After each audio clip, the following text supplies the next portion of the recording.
नमस्कार, आप देख रहे हैं स्पेशल रिपोर्ट और मैं हूं आपके साथ आयुषी गुप्ता। चलिए रुक करते हैं खबरों की ओर। प्रधानमंत्री नरेंद्र मोदी 2 दिन के भूटान दौरे पर हैं और पीएम मोदी भूटान की राजधानी थिम्पू पहुंचे तो उनके स्वागत में वहां के प्रधानमंत्री से लेकर के पूरा थिम्पू शहर मौजूद था। पीएम के भूटान दौरे से चीन के होश उड़ गए हैं। देखिए रिपोर्ट।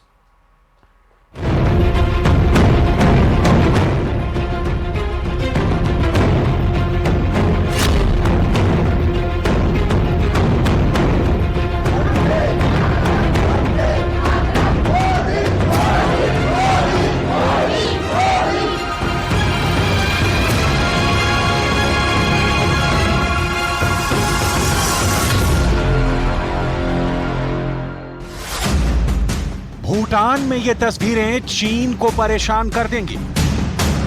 भूटान में प्रधानमंत्री नरेंद्र मोदी का ये वीडियो चीन के राष्ट्रपति शी जिनपिंग को परेशान कर देगा। राजधानी थिम्पू में जब नरेंद्र मोदी भूटान नरेश जिग्मे खेसर नामग्याल वांगचुक से मिलने पहुंचे तो भूटान नरेश खुद सीढ़ियों से नीचे उतर आए और प्रधानमंत्री मोदी का स्वागत किया।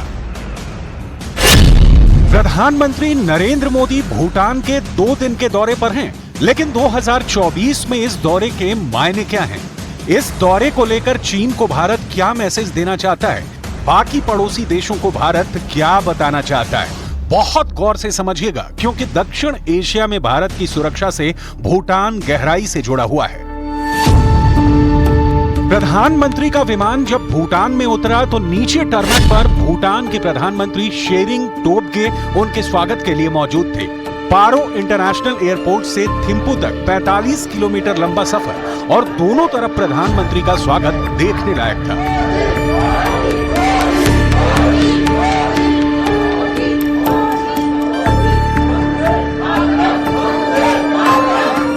इन तस्वीरों में भारत के लिए बेपनाह मोहब्बत देखी जा सकती है। थिम्पू में दोनों देशों के नेताओं की बातचीत के बाद प्रधानमंत्री राजमहल पहुंचे और वहां भूटान के नरेश जिग्मे खेसर नामग्याल वांगचुक और भूटान के चौथे नरेश जिग्मे सिंगेक वांगचुक से उनकी मुलाकात हुई और फिर पीएम नरेंद्र मोदी को भूटान के सर्वोच्च नागरिक सम्मान ऑर्डर ऑफ द डूक ग्याल्पो से नवाजा गया। पीएम मोदी भूटान में ये सम्मान पाने वाले पहले ऐसे व्यक्ति हैं जिन्हें दूसरे देश के प्रमुख के तौर पर यह सम्मान दिया गया है। ये सम्मान अब तक भूटानी हस्तियों को ही दिया गया है। हजारों लोगों के हुजूम के बीच ये स्वागत बताता है कि भूटान के लिए भारत कितना अहम है। योर मैजेस्टी, 140 करोड़ भारतवासी जानते हैं कि भूटान के लोग उनके अपने परिवार के सदस्य हैं। भूटान के लोग भी यह जानते हैं, मानते हैं कि भारत उनका परिवार है। हमारे संबंध अटूट है, हमारी मित्रता अटूट है, हमारा आपसी सहयोग अटूट है और सबसे बड़ी बात है, हमारा विश्वास भी अटूट है। 2014 से लेकर अब तक नरेंद्र मोदी 66 देशों के 75 दौरे कर चुके हैं। सबसे ज्यादा बार वो अमेरिका में 9 बार दौरे पर गए हैं।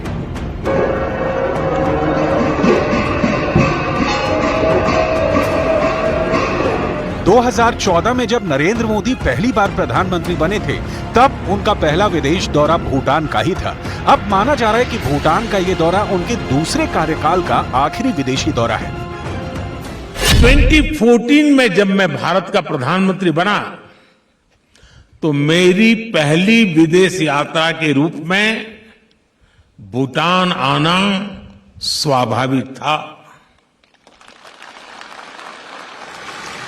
और मुझे वो दिन याद है कि जब 10 वर्ष पहले मैं ड्रूक यूल यानी the land of the thunder dragon आया था। भूटान द्वारा उस स्वागत, उस गर्मजोशी ने प्रधानमंत्री के रूप में मेरी कर्तव्य यात्रा की शुरुआत को यादगार बना दिया था। भारत का भूटान के साथ 605 किलोमीटर लंबा बॉर्डर है।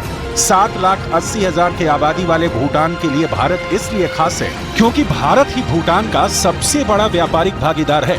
भूटान का 98% निर्यात भारत के जरिए ही होता है और 90% आयात भी भारत के रास्ते होता है। भारत और भूटान मिलकर कई फ्यूचरिस्टिक प्रोजेक्ट पर काम कर रहे हैं। हम मिलकर हाइड्रो पावर प्रोजेक्ट का निर्माण कर रहे हैं। भूटान के प्रोजेक्ट से उत्पन्न होने वाली बिजली भारत को निर्यात की जा रही है। इससे भूटान को फॉरेस्ट का लाभ मिल रहा है। हमारी ये पार्टनरशिप लैंड और वाटर तक ही सीमित नहीं है। भूटान अब स्पेस में भी भारत का पार्टनर है। भूटान के वैज्ञानिकों ने इसरो के साथ मिलकर भारत भूटान सैटेलाइट लॉन्च किया है। भारत हमेशा से भूटान का एक बहुत अच्छा दोस्त रहा है और ये बात चीन को कभी पसंद नहीं आई। भूटान की सीमा भारत और चीन दोनों से सटी हुई है। भारत और चीन के बीच भूटान एक बफर स्टेट का काम करता है। ऐसे में चीन भूटान को अपने पाले में लाना चाहता है। हाल के दिनों में चीन ने भूटान में अपना दखल भी बढ़ाया है। भारत की सुरक्षा के लिहाज से भूटान काफी अहम है।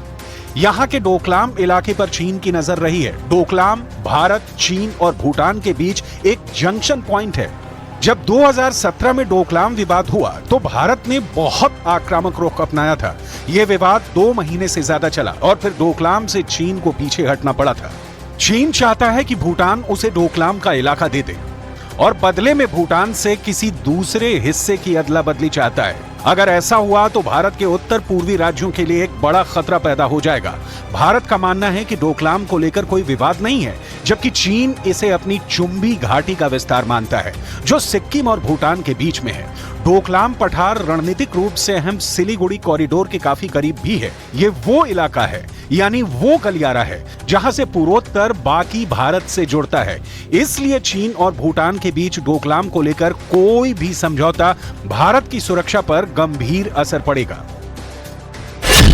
भूटान की पिछली सरकार ने चीन से करीबी बढ़ाने की कोशिश की थी। इस बात में भारत को थोड़ा परेशान भी किया था, लेकिन अब भूटान में बनी नई सरकार भारत की समर्थक मानी जाती है। भूटान के प्रधानमंत्री शेरिंग टोब्गे ने इसी महीने भारत का 5 दिन का दौरा किया था।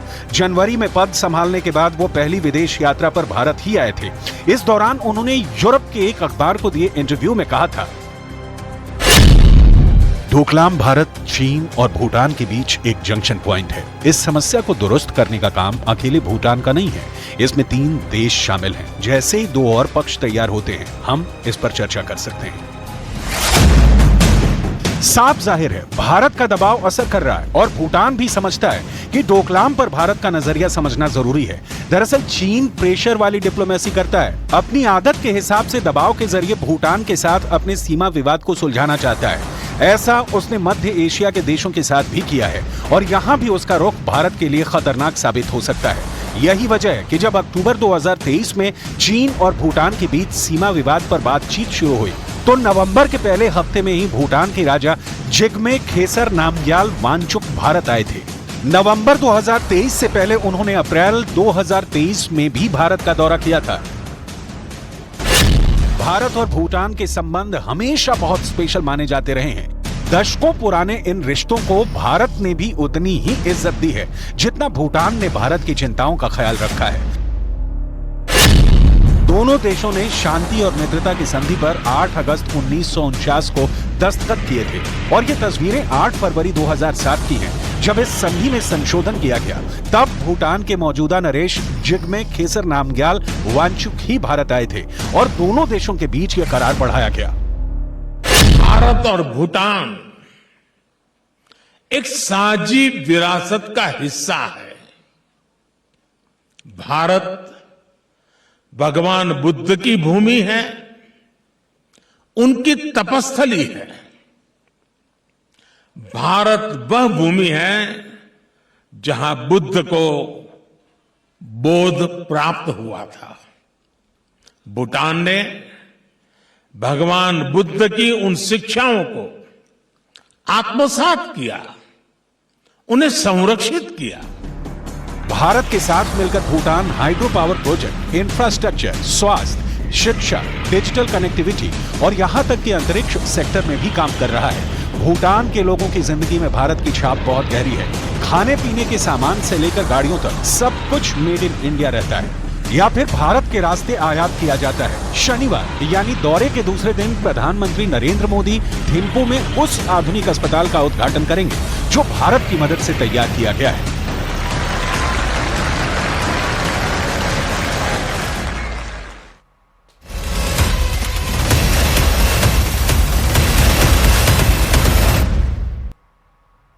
और चलिए रुक करते अगली खबर की ओर। ईडी को 6 दिन मिले हैं केजरीवाल से पूछताछ के लिए और इन 6 दिनों में ईडी क्या क्या पता लगा पाएगी, कितने सबूत जुटा पाएगी, क्या अभी दिल्ली शराब घोटाले में कोई और बड़ा किरदार है जिस 12% के घोटाले ने पूरे सिस्टम को हिला दिया, उसकी पूरी हकीकत क्या है। इस स्पेशल रिपोर्ट में देखिए शराब घोटाले की के कंपनी एक एक कर कैसे बेनकाब हुई।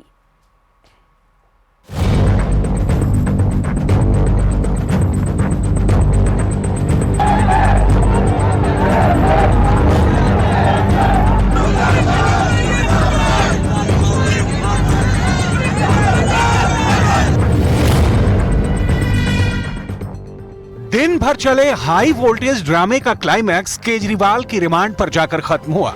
6 दिन तक केजरीवाल ईडी के लॉकअप में रहेंगे।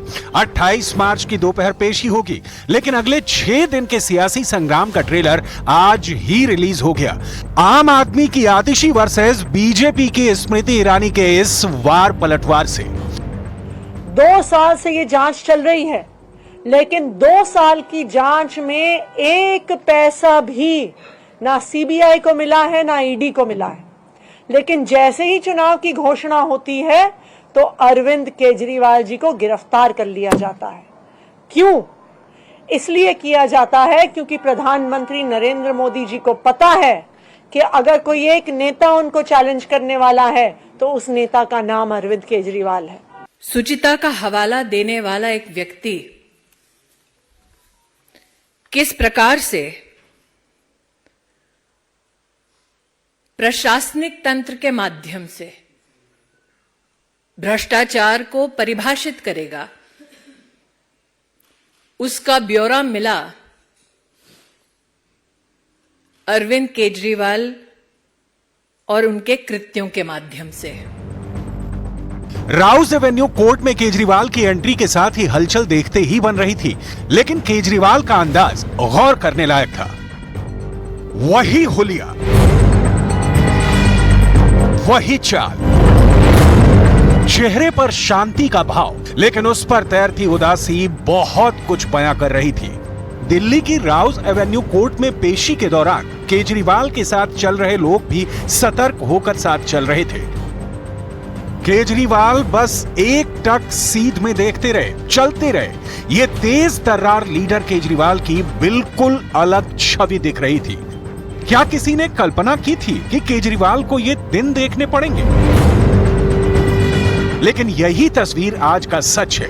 केजरीवाल पर कानूनी शिकंजा कस गया है। उनके कदम जेल की सलाखों की तरफ तेजी से खींचे जा रहे हैं। शायद इसलिए वो अब जीवन देश के नाम कर अपनी पार्टी का हौसला बढ़ा रहे हैं।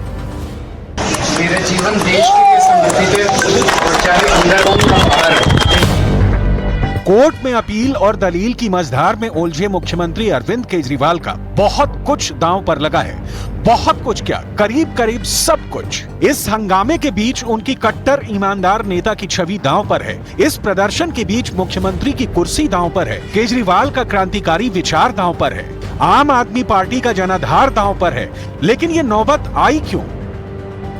क्या है ये पूरा लिकर स्कैम? केजरीवाल की ईडी फाइल में क्या क्या है? तफसील से पूरे घोटाला केस को जानेंगे, लेकिन पहले देखिए आज अदालत में एक मुख्यमंत्री को कैसे कैसे आरोपों की बौछार झेलनी पड़ी। ईडी शराब घोटाले के मुख्य साजिशकर्ता हैं केजरीवाल। ईडी शराब नीति बनाने में केजरीवाल की सीधी भूमिका है। ईडी गोवा चुनाव में घोटाले के पैसों का इस्तेमाल हुआ था। ईडी केजरीवाल ने भ्रष्टाचार का बहुत बड़ा षड्यंत्र रचा है। आम आदमी पार्टी ईडी के तमाम आरोपों को फिक्शन बता रही है, तो बीजेपी केजरीवाल को करप्शन किंग का तमगा देने में पीछे नहीं। दिल्ली के मुख्यमंत्री अरविंद केजरीवाल को 9 बार जांच एजेंसियों ने नोटिस दिया, समन दिए। वो बार बार अपने आप को कानून से ऊपर समझते रहे। उनका अहंकार उनके भ्रष्टाचार से भी ज्यादा बड़ा था। घोटाला तो किया ही, लेकिन जांच एजेंसियों का सामना करने से भी भागते रहे। जब जांच शुरू हुई उसी समय अरविंद केजरीवाल ने ये शराब नीति वापस ली, तो उसी दिन तय हो गया था कि इन्होंने अपनी गलती स्वीकार कर ली है। इनको पता था कि हमने घोटाला किया, चोरी किया, भ्रष्टाचार किया है। और जब जैसे जैसे जांच आगे बढ़ी, इनके उप मुख्यमंत्री आज 14 महीने से जेल में बंद है, करा लेते ना जमानत। न्यायालय गए, न्यायालय ने जब मना कर दिया, ये तथ्य सामने आ गए कि हाँ चोरी की है, और खुद भी जांच से बचने के लिए नवंबर से लेकर आज मार्च तक जो नोटंकी, राजनीतिक नोटंकी अरविंद केजरीवाल ने की, पूरी दुनिया, पूरे देश ने देखा है। कोई भी विपक्ष का कोई लीडर अगर बीजेपी के जुल्म जबर के खिलाफ बोलता है तो उसके घर पे ईडी आती है, उसके घर पे सीबीआई आती है, इनकम टैक्स आती है, और ये अनडिक्लेयर्ड इमरजेंसी की तरह देश के हालात हो गए हैं। एक तरफ ईडी के आरोपों की बौछार केजरीवाल पर पड़ रही है, तो उनकी पार्टी के कार्यकर्ता सड़कों पर वाटर कैनन की मार झेल रहे हैं। लेकिन जिस षड्यंत्र का हल्ला है वो क्या है? जिस एक घोटाले में केजरीवाल एंड कंपनी पूरी की पूरी नप गई है, वो है क्या? इसे सिलसिलेवार ढंग से जानते हैं। सिर्फ सॉलिड तफ्तीश और तथ्यों पर नजर डालते हैं। उप राज्यपाल वीके सक्सेना ने शराब घोटाले की सीबीआई जांच की सिफारिश कर दी। सीबीआई ने मामला दर्ज कर जांच शुरू की, तो पैसे के हेर फेर के केस में ईडी भी अलर्ट हो गई। सीबीआई और ईडी ने आरोप लगाया कि आबकारी नीति को संशोधित करते समय अनियमितता की गई थी। लाइसेंस धारकों को अनुचित लाभ दिया गया था। इसमें लाइसेंस शुल्क माफ और कम किया गया था, जिससे सरकारी खजाने को 144.36 करोड़ रुपए का नुकसान हुआ। मतलब ये कि थोक के भाव शराब के ठेके बांटे गए, औने पौने दाम पर लाइसेंस दिए गए। फिर गिरफ्तारी का सिलसिला शुरू हुआ। डिप्टी सीएम मनीष सिसोदिया 26 फरवरी 2023 को गिरफ्तार कर लिए गए। सिसोदिया के बाद राज्यसभा सांसद संजय सिंह का नंबर लगा। अक्टूबर 2023 में संजय सिंह भी जेल भेज दिए गए। नवंबर 2023 में अरविंद केजरीवाल को भी ईडी ने पहला समन्स थमा दिया। दिल्ली शराब घोटाले में मुख्यमंत्री अरविंद केजरीवाल का नाम सबसे पहले मूंगटा श्रीनिवास सुलू के बयान के बाद आया। मूंगटा ने बताया कि साल 2021 में उसने दिल्ली में शराब कारोबार के निजीकरण का विज्ञापन देखा और 16 मार्च 2021 को दिल्ली पहुंचकर इस सिलसिले में केजरीवाल से मुलाकात की। मुलाकात के दौरान केजरीवाल ने तेलंगाना की तत्कालीन सीएम केसीआर की बेटी के कविता का जिक्र किया और बताया कि उन्होंने शराब कारोबार पर उनको अप्रोच किया है। साथ ही आम आदमी पार्टी को 100 करोड़ रुपए देने का ऑफर दिया है। केजरीवाल के इस संबंध में मूंगटा को के कविता से बात करने को कहा, जिसके बाद दोनों के बीच एग्रीमेंट भी हो गया। समझौता होने पर मूंगटा के बेटे ने साउथ लॉबी को 25 करोड़ रुपए कैश दिए। इसके लिए ईडी ने एक तरफ केजरीवाल के लोगों पर शिकंजा कसना शुरू किया, तो दूसरी तरफ के कविता के करीबियों पर भी एक्शन शुरू कर दिया। एक तरफ ईडी ने केजरीवाल के डिप्टी मनीष सिसोदिया, सांसद संजय सिंह और विजय नायर को अपने शिकंजे में लिया, तो दूसरी तरफ के कविता के करीबी अभिषेक बोइनपल्ली, मूंगटा, राघव रेड्डी और शरद चंद्र रेड्डी की भी घेराबंदी तेज की। ये घेराबंदी कारगर साबित हुई। घोटाले के तार जुड़ने लगे। जून 2021 में हैदराबाद के आईटीसी कोहिनूर में एक बैठक हुई थी। इस मीटिंग में विजय नायर ने कुछ फंडों पर चर्चा की थी, जिन्हें हैदराबाद से दिल्ली ट्रांसफर किया जाना था। उन्होंने फंड ट्रांसफर की जिम्मेदारी दिनेश को सौंपी। दिनेश ने दिल्ली भेजे जाने वाले फंड के लिए के कविता के एक अन्य सहयोगी अभिषेक बोइनपल्ली से मिले। अभिषेक बोइनपल्ली की गिरफ्तारी के बाद ईडी के हाथ मूंगटा, राघव रेड्डी और शरद चंद्र रेड्डी की गर्दन तक पहुंचे और दम घुटता देख दोनों आरोपी सरकारी गवाह बन गए। तब दोनों ने वो नाम लिए जिन्हें ईडी घोटाले का मास्टरमाइंड मान रही है, और वो नाम थे के कविता और अरविंद केजरीवाल। ईडी को दो नाम मिल चुके थे, बड़े नाम। दोनों को समन्स भेजे जाने लगे। 15 मार्च 2024 को हैदराबाद में ईडी ने के कविता से पूछताछ की और उसी दिन गिरफ्तार कर लिया। बस यहीं से केजरीवाल की गिरफ्तारी का काउंटडाउन शुरू हो गया, क्योंकि ईडी पुख्ता सबूतों को जुटा चुकी थी, गवाह तैयार कर चुकी थी। केजरीवाल के खिलाफ आरोपों का पुलिंदा तैयार था। उनकी गिरफ्तारी का ग्राउंड भी सॉलिड बनाया गया। ईडी ने कोर्ट के सामने 28 पेज के दस्तावेज में दिल्ली शराब घोटाले से जुड़े कई सबूत पेश किए और कोर्ट को बताया कि क्यों अरविंद केजरीवाल की रिमांड उसके लिए जरूरी है। ईडी ने कोर्ट को बताया कि अरविंद केजरीवाल ही शराब घोटाले के मास्टरमाइंड हैं, क्योंकि दिल्ली की नई आबकारी नीति को बनाने में वो सीधे तौर पर शामिल थे। ईडी ने कोर्ट को बताया कि शराब घोटाले में 2 बार पैसों का लेन देन हुआ। ईडी को मनी ट्रेल की जांच में ये पता चला है कि हवाला के जरिए 45 करोड़ रुपए गोवा ट्रांसफर किए गए, जिसका चुनाव में इस्तेमाल हुआ। केजरीवाल के करीबी विजय नायर ने साउथ लॉबी की मदद से ये पैसे इकट्ठे किए और साउथ लॉबी को नई शराब नीति से फायदा पहुंचाया गया। ईडी की तरफ से कोर्ट में ये तक कह दिया गया कि पूरी आम आदमी पार्टी ने इस घोटाले से फायदा उठाया और आप एक राजनीतिक पार्टी कम प्राइवेट कंपनी ज्यादा है, जिसके कामकाज में शामिल हर व्यक्ति मनी लॉन्ड्रिंग में शामिल है। I made allegations which are borne out from the record. Whatever evidence is there, we are given to the ED के आरोपों पर केजरीवाल की तरफ से सफाई में भी बहुत कुछ कहा गया। केजरीवाल के वकील ने कोर्ट में दलील पेश करते हुए गिरफ्तारी को गलत बताया। अभिषेक मनु सिंघवी ने कहा कि गिरफ्तारी की जरूरत नहीं थी, चुनाव को देखते हुए अरविंद केजरीवाल की गिरफ्तारी हुई है। उन्होंने कहा कि ईडी सिर्फ 3-4 नामों को दोहरा रही है। गंभीर और व्यापक मुद्दा है। ये सिर्फ एक व्यक्ति या व्यक्ति विशेष या पार्टी विशेष का मुद्दा नहीं है। ये मुद्दा व्यापक इसलिए है क्योंकि ये सीधा संबंध रखता है भारत के संविधान के मूल ढांचे से, जिसको आप बेसिक स्ट्रक्चर कहते हैं। हालांकि अदालत ने केजरीवाल को 6 दिन की रिमांड पर भेजकर शराब घोटाले की टाइमलाइन खींच दी है। 28 मार्च को अगला चैप्टर शुरू होगा। देखना यह है कि केजरीवाल का होता क्या है।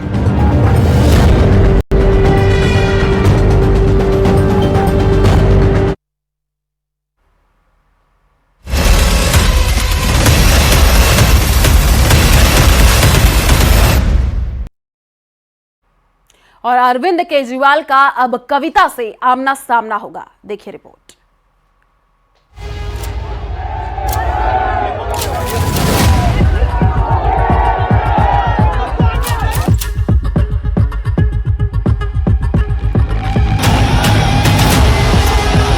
मेरा जीवन देश के लिए समर्पित है और चाहे अंदर हो या बाहर। केजरीवाल टू कविता, 100 करोड़ का शराब घोटाला। 100 करोड़ रुपए के दिल्ली शराब घोटाले को पूरी तरह से समझने के लिए जरा इन 2 तस्वीरों को देखिए। ईडी के दावे के मुताबिक दिल्ली के मुख्यमंत्री अरविंद केजरीवाल और बीआरएस चीफ केसीआर की बेटी के कविता 100 करोड़ के शराब घोटाले में मुख्य रूप से शामिल है। इन तस्वीरों में देखने वाली बात यह है कि जहां एक तरफ बीआरएस की नेता के कविता गिरफ्तारी के वक्त शांत, निश्चिंत और खुद का हौसला बढ़ाकर दिखाने की कोशिश कर रही हैं, वहीं दूसरी तरफ ईडी की गिरफ्त में आने के बाद से केजरीवाल की बॉडी लैंग्वेज और चेहरे के भाव काफी बदल गए हैं। केजरीवाल का चेहरा देखकर साफ कहा जा सकता है कि उन्हें एहसास हो गया है कि वो कितनी बड़ी मुसीबत में फंस चुके हैं। हम इन 2 तस्वीरों से आपको यही समझाने की कोशिश कर रहे हैं कि के कविता और केजरीवाल दोनों शराब घोटाले में फंसे हैं, लेकिन के कविता केजरीवाल की तुलना में ज्यादा कॉन्फिडेंट लग रही हैं। आखिर इसकी वजह क्या है? क्या के कविता केजरीवाल के लिए शराब घोटाले में बड़ी मुसीबत बन चुकी हैं? शायद केजरीवाल के दिल में इसका डर बैठ गया है। इस के कांड के 2 कड़ियों को मिलाने में ईडी को महीनों का वक्त लगा। पहली कड़ी के कविता और दूसरी कड़ी अरविंद केजरीवाल। 1 हफ्ते के भीतर के कविता और अरविंद केजरीवाल दोनों को ईडी ने गिरफ्तार कर लिया। अगर के कविता गिरफ्तार नहीं होती तो शायद अरविंद केजरीवाल भी गिरफ्तार नहीं होते। तेलंगाना के पूर्व मुख्यमंत्री की बेटी के कविता भी ईडी की रिमांड पर है और अपने बयानों में अनेक ऐसी महत्वपूर्ण बातों का खुलासा कर रही है जो आने वाले दिनों में दिल्ली के मुख्यमंत्री अरविंद केजरीवाल के गले की हड्डी बन सकते हैं। ईडी सूत्रों के मुताबिक कविता अपने बयानों में सिलसिलेवार तरीके से बता रही है कि रिश्वत का पैसा किस तरह से आम आदमी पार्टी तक पहुंचा। आने वाले दिनों में ईडी अपने हेडक्वार्टर में के कविता और अरविंद केजरीवाल का आमना सामना करा सकती है। इसलिए केजरीवाल की गिरफ्तारी से पहले के कविता की गिरफ्तारी ईडी ने किस आधार पर की, ये समझना जरूरी है। दरअसल जून 2021 में हैदराबाद के आईटीसी कोहिनूर में एक बैठक हुई थी। इस मीटिंग में विजय नायर ने कुछ फंडों पर चर्चा की थी जिन्हें हैदराबाद से दिल्ली ट्रांसफर किया जाना था। उन्होंने फंड ट्रांसफर की जिम्मेदारी दिनेश को सौंपी। दिनेश ने दिल्ली भेजे जाने वाले फंड के लिए के कविता के एक अन्य सहयोगी अभिषेक बोयिनपल्ली से मिले। अभिषेक बोयिनपल्ली की गिरफ्तारी के बाद ईडी के हाथ मगुंटा राघव रेड्डी और शरद चंद्र रेड्डी के गिरबान तक पहुंच गए और दम घुटता देख दोनों आरोपी सरकारी गवाह बन गए। तब दोनों ने वो दो नाम लिए जिनकी ईडी को बेसब्री से तलाश थी। वो नाम थे के कविता और अरविंद केजरीवाल। ईडी पहले 10 करोड़ फिर 15 करोड़ रुपए ट्रांसफर हुए। ईडी बुच्ची बाबू के जरिए 2 बार कैश ट्रांसफर हुए। ईडी गोवा चुनाव में 45 करोड़ रुपए का इस्तेमाल हुआ। ईडी सीएम आवास के पास रहता था विजयनगर। ईडी घोटाले का पैसा गोवा चुनाव में इस्तेमाल हुआ। ईडी केजरीवाल के कविता के लिए काम कर रहा था नायर। ईडी शराब घोटाले के किंग पिन हैं केजरीवाल। ऐसे बयानों के आधार पर केस बना रहे हैं जो उन्होंने ऐसे लोगों से लिए हैं जिनको पहले वो अरेस्ट करते हैं, डराते हैं, धमकाते हैं, जेल में रखते हैं और फिर जमानत का लोभ दिखाकर उनसे आम आदमी पार्टी के खिलाफ, आम आदमी पार्टी के नेताओं के खिलाफ, अरविंद केजरीवाल के खिलाफ बयान लेते हैं। आज जो इस देश में हो रहा है वो कोई जांच नहीं हो रही है, वो कोई केस नहीं चल रहा है। आज इस देश में लोकतंत्र की हत्या हो रही है। दिल्ली के 100 करोड़ रुपए के शराब घोटाले कांड को के कांड क्यों कहा जा रहा है, जरा इसे भी। और चलिए फिलहाल इस बुलेटिन में इतना ही। बाकी खबरों के लिए आप देखते रहिए न्यूज़ 18 राजस्थान। नमस्कार।